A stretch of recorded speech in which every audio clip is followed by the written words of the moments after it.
Ngày hôm nay ta cùng họp hắn nơi đây, mọi người bên nhau ta hát mừng sinh nhật. 1, 2, 3 ta cùng thôi tắt nên Happy birthday to you.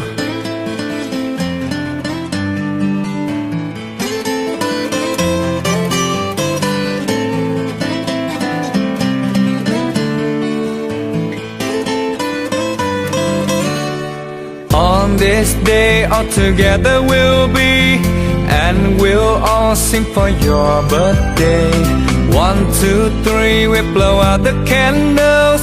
Happy birthday to you. Happy birthday to you. And happy birthday to you.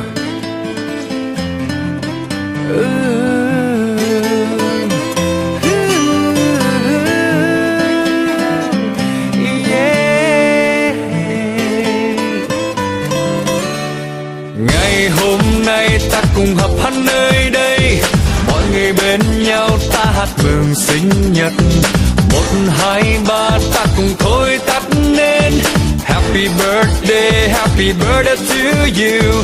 On this day all together we'll be, and we'll all sing for your birthday.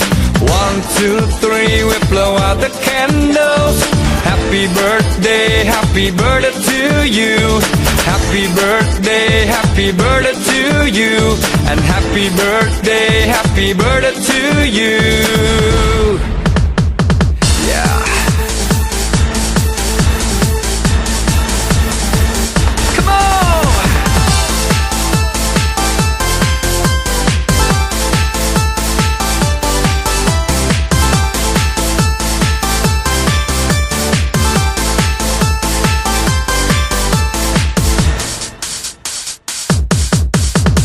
Ngày hôm nay ta cùng họp hắn nơi đây, mọi người bên nhau ta hát mừng sinh nhật.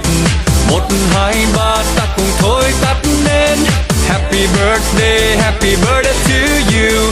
On this day all together we'll be, and we'll all sing for your birthday.